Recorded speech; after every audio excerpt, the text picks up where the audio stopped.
Well, hello out there. This is Sam Kilmer, Cornerstone Advisors, the host of Fintech Hustle. Glad to be back with you today on this episode. I'm joined by a rock star cast of characters from the halls of Fintech today, and looking forward to the chat. My co-host today, Mary Wisniewski, director here at Cornerstone Advisors. Many of you may know her also from the halls of Fintech. Hello, Mary. Good to see you. Hi. Great to see you. Well, we're going to be obviously hearing some more from you. I know you're going to Fintech Meetup coming up here pretty shortly, and you're out there in the halls and whatnot of Fintech. And then our two guests today, who we're just really honored to have with us, Siya Vansia, who is the Chief Brand Officer and Innovation Officer at ConnectOne Bank. But just a really interesting. I think we met Siya at Finovate maybe last year or so. Yeah, I spotted the Sam hat and we grabbed some coffee.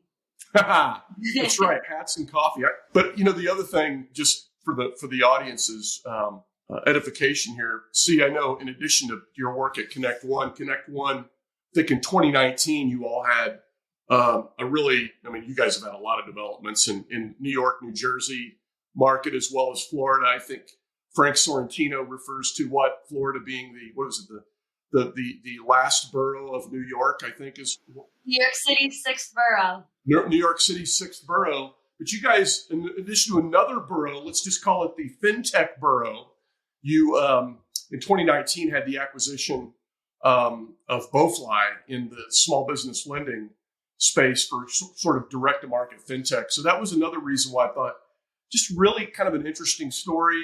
So looking forward to hearing some of your thoughts on the industry. And then also Daniel Haisley, who is the head of innovation at Apiture. And Apiture is one of the digital banking firms. But I think you guys also, in addition to doing traditional digital banking, you're into origination, deposit, account origination, as well as I think, if I'm not mistaken, you're doing some work in analytics as well, which I think you were at the AOBA conference here in Phoenix just last month, talking about some analytics work. So welcome to Fintech Hustle, Daniel. Yeah, thanks, Sam. Yeah, happy to be here. Yeah, so we got to the retail banking, the commercial banking, the account origination, the data focus, the API focus, a little bit of all. Well, and one of the things that I'm always talking at Cornerstone about, called trifectas, which are, when I started out in the banking world, there were really kind of three different camps. You had your kind of tech investors, you had your tech vendors, and then you had banks. And they were largely three different cocktail parties, with the exception of a few key industry conferences like BAI or whatever back then. It just seemed like it was mainly separate. What I like about you guys and hearing some of the things that you share is, Daniel, I know you were at First Source Bank, you were at Live Oak Bank. So you've been on the bank, you've been a bank exec like Siya, and then on the other hand, you're also in the tech world, and obviously Apiture being in that whole canopy world too. So you're kind of in the investor world too. So and Siya, same thing with your firm's investment into BoeFly. It just seemed to me like the bank's getting into fintech, the fintech's getting in banks, bankers going back and forth. So just love having people with your varied backgrounds. And similarly, I think, Mary, you and I met originally when you were an editor at American Banker. And so it seemed like you navigated nicely between kind of the banker world right into fintech in kind of your career along the way too, right, Mary? I have that thanks right? for that, Sam. Yeah, I definitely started off more in the banker world, and I was like, who are these people? But then we figured it out a little bit more. Right. Mm-hmm. Well, it's good to have all of you. And as always, this is kind of an unscripted chat. I have a few things I'll run by you guys, but really it just comes down to, I'm just always curious what's working and what's not. What do you see working? What do you see not working well out in the land of fintech? It's been a really volatile past year or maybe even a little longer, but at least for the last year in the fintech world, with a lot of really kind of public, not so great situations on valuations and impacted people and whatnot. But it seems like there's some other stuff working on. Let's just start on the positive side. And what do you see working well out there? I mean, like when, whether it's that in specific types of tech or people moving in the market or whatever. Let's just start with you, Siya. What do you see working well out there in fintech right now? So I think that there's a long time, and I'm going to say 2021, I had an unpopular opinion in fintech. And it leads to your question. I think what's working, and I think this is an evergreen rule, is fintech is more likely to be successful if it supports the banking industry. I think we saw a lot of plays where there were great technologies that wanted either banks to change their models, their credit models, their operating models, or compete with banks, or and some of that taught us a lot. But I think what the companies that are doing really well are those, and that will continue to do well, are those that support either whether it's banking or traditional financial infrastructure, because whether it's in your pitch or not, all of fintech is still dependent on the financial infrastructure that exists in this country, right? It might be a little bit further removed. And so I think the companies that really understand the financial ecosystem are starting to do well. In the next year, I think the companies that can help banks in the deposit gathering space will continue to do well, and just because that is a need for banks. And I think there's a lot of opportunity as we look ahead in the treasury services products that any fintech that's operating in that space. Yeah, I'll just respond to that real quickly. So much talk in boardrooms about treasury. It seems like just such a all types of cash management, but just all commercial types of applications. It seemed like a lot of the fintech use cases for years were 80-90% consumer oriented, which is fine. But it did seem like it left a little bit of a gap for commercial. That's a really good observation. Daniel, what do you see working well out there? Now, you guys are consumer and commercial, and I know as a banker, you were kind of on all sides of that. But what are you seeing working well in fintech right now?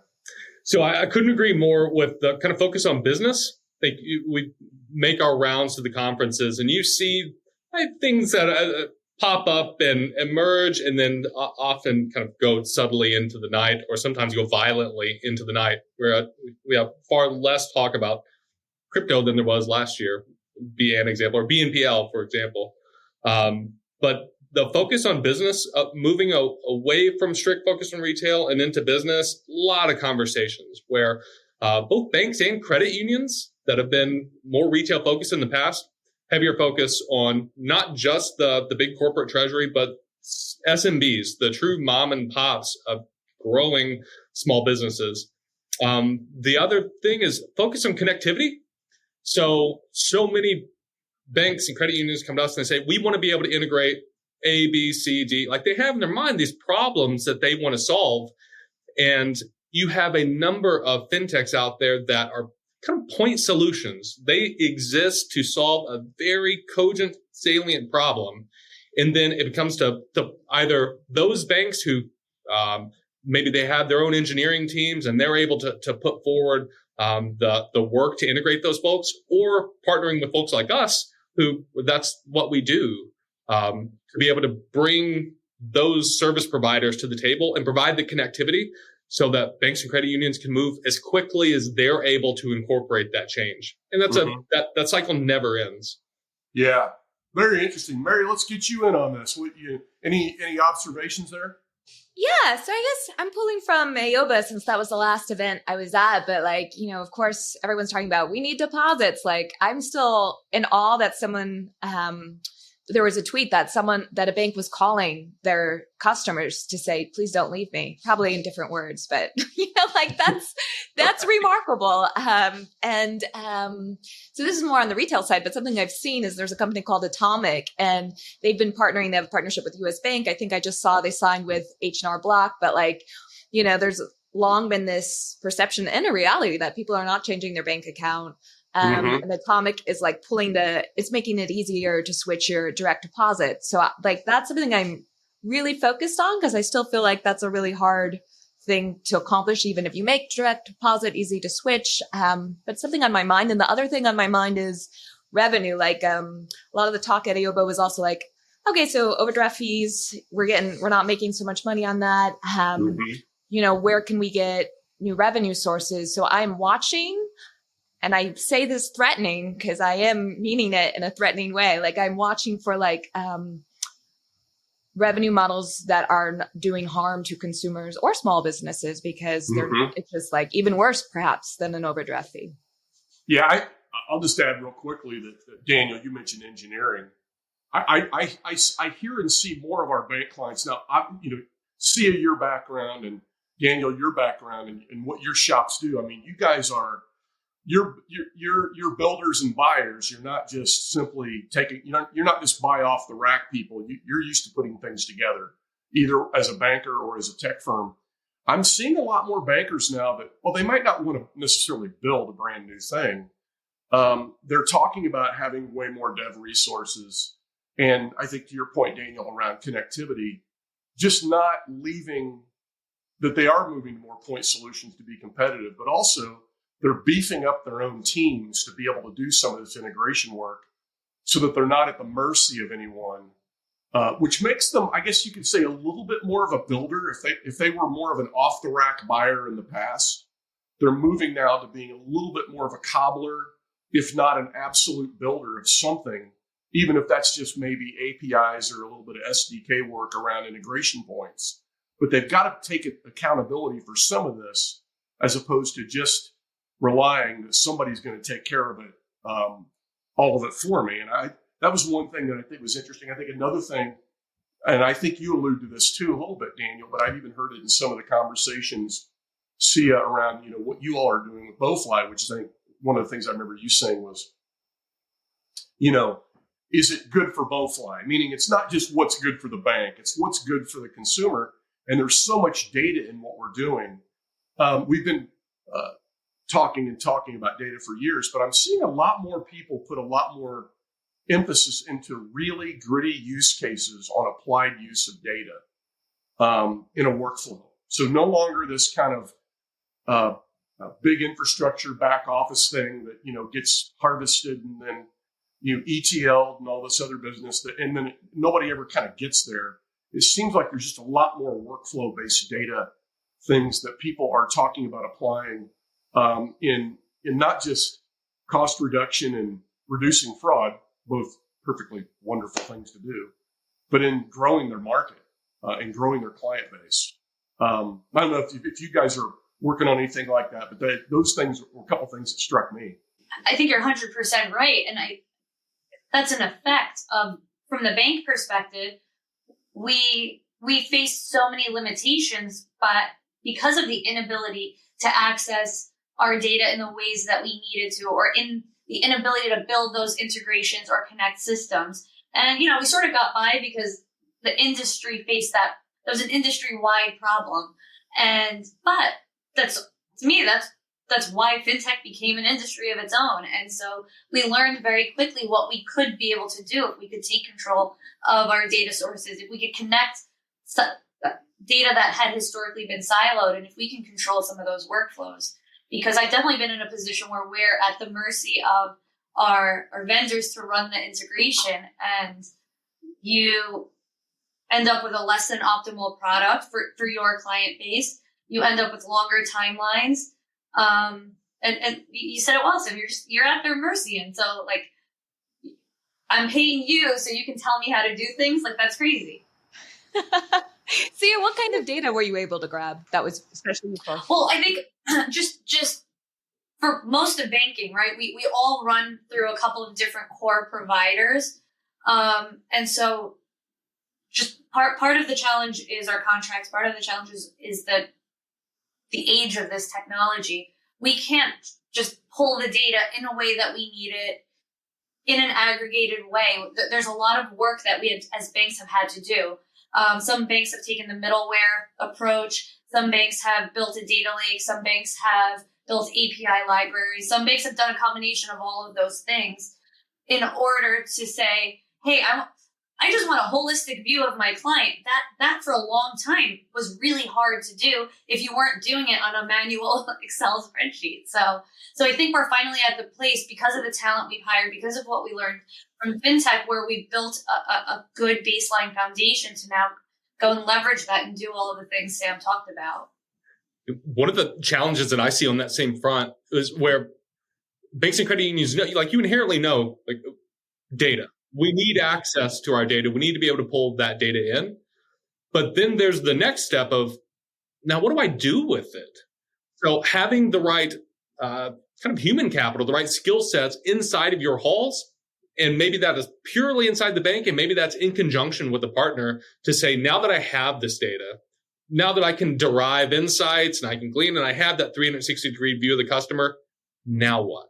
Now how do I do this? How am I arming my branch personnel? If I'm still leaning on a branch network, or my commercial bankers to help drive conversations that they're having with their customers? Am I getting to these customers through the digital channels so that they're actually being met with opportunities and advertisements and warnings and whatever it may be that are contextually relevant to them?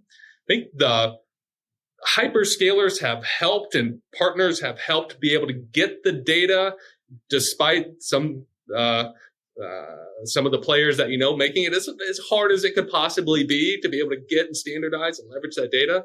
But then there's the asking the questions and putting that to use, which I see a lot of financial institutions, they're in the mire of that part right now. But it's a really exciting time in that space where you're starting to see folks make material traction. Very interesting. I think one of the interesting things about applying the data that I keep running into in our client base and in some of our fintech work as well is oftentimes the really good data nuggets that you need, they aren't really in the servicing system anyway. It's almost like you're looking at all the origination systems and the underwriting systems, and a lot of the data sources, or even payments network, a lot of the data sources that aren't really in the core yet, if you know what I mean. And you need to see them in almost, maybe not real time, let's not get that fancy, but closer to it, so that you can actually influence a buying decision. And it sort of gets to this digital marketing thing. See, you mentioned bringing on a lot more talent around data. And I'm thinking also one of the things we're hearing a lot of our clients talk about is bringing on marketing talent, not just around the delivery side of it. Do I have a content management expert? Do I have somebody that knows how the CRM and the campaign management type systems work, but also someone who can coordinate content within the bank or the fintech, meaning, it's one thing to be able to reach people effectively using tools, but you kind of have to have something to say that's hopefully helpful to them. And I think that's something that we've taken for granted. You mentioned the branch, Daniel, that it's like we've spackled over all these seams in the experience by pouring people at it at the point of sale. And now we have a digital point of sale where you can't just pour somebody on top of it to spackle it. You have to have kind of a well thought out, orchestrated thing. And it just strikes me, I don't know if you guys are seeing this in your own shops, that that's hard work. There's a lot of work involved in that. And it's not necessarily familiar work to a lot of banks. Maybe the fintechs maybe are a little more familiar with it. I don't know if you, Daniel, I see you nodding your head there. I'll start with you, but any thoughts on that? Yeah, I agree. And it's really interesting. We get into the data discussion, and it makes me think of places I've been in the past where you have that triad of power, we'll call it, inside of an institution where you have the marketing group who says, we own the brand, we own the discussions with the customers. You have the IT group, the technical group, the engineers who say, we're the ones delivering this. We know what you need. And then you have the business who says, whoa, we're paying for this. And oftentimes in these organizations, these sorts of initiatives kind of get trapped in figuring out who's ultimately going to make the decisions here. And you need some unifying force that brings all three of these together, because you need that unified message. You need to be able to operationalize it through the business, and you need to be able to execute on it through the technical group. I see banks struggling with that at times. Those that I've seen be most successful have strong top-down leadership, where you then get a culture of, this is how we communicate with our customers. This is just a tool set that allows us to be more effective and treat our customers more uniquely. Yeah, I think, Siya, you with your combined role of, Daniel mentioned trap decisions or whatever, but with your role with brand and also innovation, I thought that was a really interesting combination of roles. And I'm not assuming that that's because you were trying to very purposely make sure that you didn't have things like that get trapped, like what Daniel's talking about. But I don't know, what's been your experience around this whole bringing, data together for better marketing? And with the top, you mentioned the top down. I mean, Siya, you seem like you're a really strong internal and external advocate for what ConnectOne is doing, but also what you're trying to do with your fintech group there. Any thoughts on that? I'll start with the role, and I have to think. I have an awesome management team who was forward thinking and willing to say, okay, innovation doesn't have to be a back office function, and so it was important to our CEO Frank to align innovation with the brand, because I was one of the few places in the company that sat at the intersection of inputs from our clients, from our employees, because a lot of the work that we do is for our employees to deliver a better client experience, from our shareholders and investors, and then sort of the broader fintech and banking community, right? So I had a pulse on trends. I knew I had a pulse on our client base. So while I wasn't a frontline role, I sort of sat at the intersection of all these inputs. So it seemed like a natural place to place innovation. So I think that to what you were talking about, Daniel, I want to switch a little bit, because it's hard to sit at, it's nice for me to talk about when you're running a project, you're sort of the central input point from all of those parties. And so I work really hard to be the glue that keeps the projects moving along and keep everyone moving towards a finish line. So I think it's been interesting. It's been unique in the industry. It's been exciting for me. Flip side of that is, there's a lot of these projects are dependent on data. And, you talked a little bit about Bowfly. Bowfly is a fintech that we bought that's a subsidiary. They have their own CEO, they have their own CTO. Like, we don't want to ruin them. But we do share some resources, right? Administrative, accounting functions, and to some extent marketing. And they're an end-to-end digital platform that focuses on the the franchise space. So to me, what I like to say is they fill the void between the franchisee and the franchisor, which is the brand. And I think one takeaway is, they own all of their infrastructure, and they've built their own workflows, and they have they've built their data infrastructure. And so they can do anything. And so we're learning a lot of what's possible from them, from the way that they work to the way they can stand up their next product. Now, just because we're learning doesn't mean we can quite do it in the same way. But on the flip side, we're working on building our own data lake. And so there's lessons that we're learning from Bowfly that we can build in. And there's also lessons that Bowfly gets to learn from us. So it's been a cool experience. And then similar to you, Sam, I get to wear two different hats, I get to be the ConnectOne, I get to be the banker, but then I get to wear a little bit of this fintech hat where I don't want to say you can do more, but you get to do things differently. And probably quicker? Is that fair to? 100% quicker, yeah. Yeah. Siya, you mentioned Frank, and I just wanted to call out a really great moment that happened at AOBA. During the panel, he got up on stage to tell men to go to the women's reception events. And I just thought, wow, this is such a sincere moment. And I love it. Yeah. So I just want to call that out. I was really proud of him in that moment. As you know, there was a women's luncheon at the conference, Women in Banking, which was awesome. It was a room full of women, but he made a really important point. That conversation needs to happen on main stage. And I'm really happy Michelle sort of made that happen. It was impromptu. It wasn't planned. So that was kind of awesome. That's what made it so sincere, because I remember at American Banker, I edited at op-eds, and we do a series on, females in banking, but it was always, you need men to write on the subject too. Otherwise, progress isn't made. So that was a cool moment. Yes, it was. And I think it points to another thing that jumps out of me, which is, you think we're going to have a discussion about fintech, and so this is going to be, about standing up products and connecting databases and things like that. And of course, those are topics we talk about. But I I guess I shouldn't be shocked how much in our fintech advisory work, culture and org chart stuff comes up, and it gets down to this whole thing that you mentioned. See, I use the term ownership, and making sure that you don't not just the culture of the organization, but of multiple organizations, and that you don't, run ripshod over an organization or a group of leaders, whether that's strong women in the organization or whether it's a group of people that have the pride of authorship of having created a company together when they come in as a subsidiary.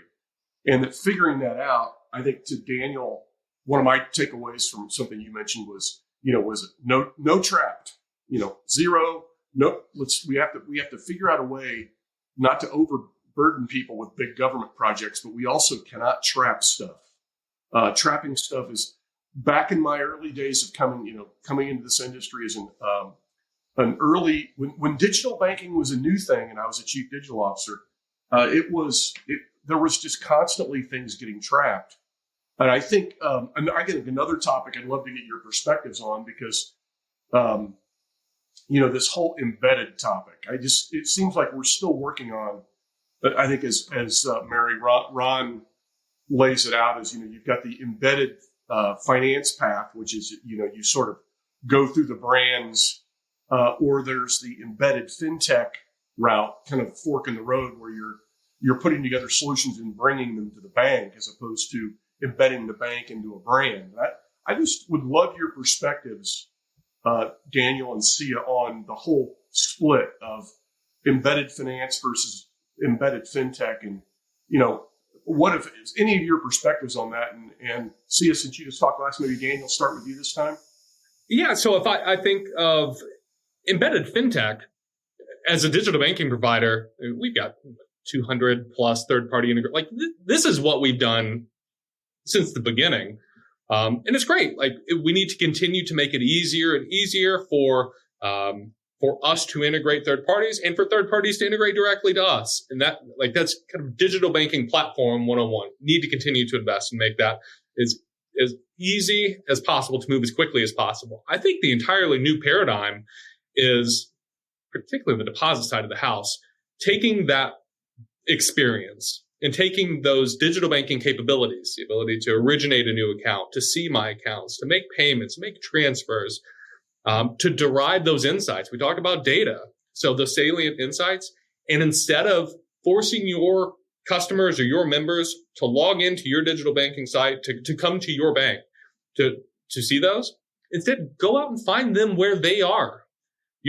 Your customers, you have small business customers, they're using a practice management solution.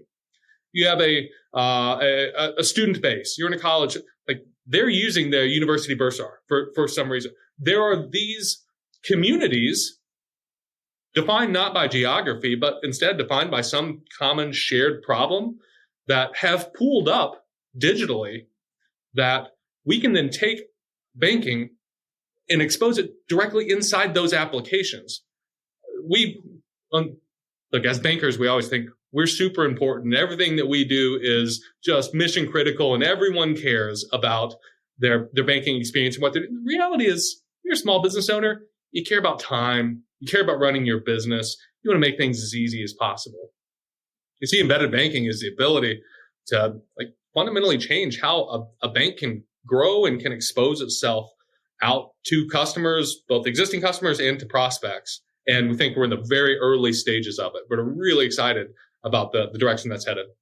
Yeah, I agree. I think we're in the early stages. I love the idea of embedded finance, and I don't know that there's one direction that's better than the other. I don't know that embedded banking wins or embedded fintech wins. I really think it comes down to the use. I think it comes down to two things, actually. The use case, because that will determine whether the bank should plug into the fintech or vice versa. But then I also think it will come down to who is the bigger platform, right? If I have an opportunity to partner with a big tech company, am I going to say, okay, well, you got to plug it into ConnectOne, or am I going to figure out how to get ConnectOne to show up in their environment? And I think the business case ultimately determines that. But I think we'll see more of that shakeout and the hiccups and the opportunities that are developed with both. So I'm excited about it. So I would create a distinction that I think is important for us. There's like in banking as a service world, that third party application, they then own the brand. I think that I'm banking with someone Chime, but I'm actually banking with the bank behind Chime. But with embedded banking, you can maintain where the bank is still the brand. It's like having a branch inside of that application. To me, it's the mix of both worlds. But to your point, I actually don't think one's going to win over you need both. You still want people to come to the digital banking site. You still want them to come to your front door. But those functions that they're kind of the quick hits or I'm going to start a relationship, you may be able to do that through channels that you've never been able to in the past. Yeah. And reach new audiences. Mm-hmm. Mary, any thoughts on this? What Siya was saying, it depends on what are you doing? So it's like, what problem are you solving? So I immediately think of like Steady, which is a neobank that's like targeting formerly incarcerated people. So they pull in job leads to help people because they need income before the bank account. So I think about things like that. And, I'm someone who does freelancer work. So something that's been useful to me is I hate chasing checks. Nothing could be worse. Well, so many things could be worse, but it's one of the nightmares in terms of finances. And so I love an embedded bank account experience where they're like spitting out the invoice. So I'm not like, hey, Sam, where's my money every 5 minutes or something. I don't know, Mary. Where is it? I wanted to bring up something when you were talking about content, something I've noticed, and I guess it's been going on for a little bit, especially with Robinhood, but, I'm going to Fintech Meetup, a panel about neobanks, and I think it was MoneyLion, but I'm noticing, and I'm seeing this at banks too, where they're doing short form content and it's in the app. So it's like engaging your customers in this way. And I think that's such an interesting newer wrinkle that will inevitably affect banking, which will add a whole host of problems, since to your point of like technology being older, like how do you get the language to work on an old bank system. But I'm curious about anyone's thoughts on like short form video to engage a digital banker customer, like either small business or consumer. I love it. I am working hard to figure out a strategy, and it's not really the strategy, just the tactical, like who's going to do it, who's the editor, who's the Bailey. Yeah. And I think there's something to it. I'm a big fan of MoneyLion. I think their brand approach is so interesting. You sort of know what they're about. They actually acquired a content company, Malcolm Media, a couple years ago. And so I thought that was an interesting play. I think short form videos, very interesting to all of us. And I don't know that it's just for digital companies. I think we all, like, our attention spans are all slowly shrinking because we're bombarded with content. So I think it's an interesting play for any company. I think to your point, what MoneyLion's done really well is they've found a delivery channel that forces their audience to really pay attention to the message, because you can have great content, and then how do you get it to stand out, and how do you get the eyeballs on it? Mm-hmm. So there's a lot of work for me to do there, but exciting. What about you, Daniel? Any thoughts on short form video? So I don't mean to make this a commercial, but just from personal experience, one of the most successful product launches that we've had, something called Data Engage, which gave our customers, who are our banks or credit unions, the ability to inject either text or video into the UI to a certain segment of their customers. So think of it's the first time I've ever logged into online banking. I log in, and we have banks who have, like, their CEO has recorded some 30-second welcome video. Thank you so much for connecting with, or for banking with ConnectOne, and not requiring technical resources, not requiring a project, they can upload that, and they can decide who sees it, what that looks like. And those quick hits of contextually rich, meaning it's relevant to me in this particular moment, but it may not be the next time I go and do this, videos we found to be super popular, very engaging. And I think we see that just across society in general, where look at what we're doing right now. This engagement enormous. And to that end, I would say real quickly, because I know we need to be mindful of your all's time, because I think you're probably headed to some other meetings, but I would just make a quick observation too, Mary, that it seems like also that if you want to call them long form video, whether it's webinars or whatever, I've seen folks like even established banks like PNC do some really focused, almost pseudo webinar type work in the commercial and treasury space. And it's really interesting how they're using that. And I think what's happening is that some of what used to be long form video, and we didn't have a word for that to my knowledge, it just keeps getting shorter anyway, because if you were doing a 60-minute webinar before, there's a better than decent chance you've got it down to 30 minutes now, and it's probably headed towards 15 just because of our, ADHD level attention spans. But anyway, really interesting conversation. And like I said, I want to be mindful of your time, because I know we're at time here you may have some other meetings going on. But I just want to take a second and say thank you, Siya. Thank you, Daniel. Thank you, Mary, for joining Fintech Hustle today. I love this chat. We're going to be out at the Association for Financial Technology Conference in Tampa, Finovate in San Francisco. Mary, you've mentioned you're going to be at Fintech Meetup coming up, and I think you're at a couple of other events, and we'll be at FinX Tech. We talked about AO earlier, so FinX Tech coming up in Tampa as well. So in the halls of Fintech Hustle, good to be with you today. Thanks again, Siya, Daniel, and Mary, and have an excellent, excellent year. Thanks, Sam. Thanks, Sam.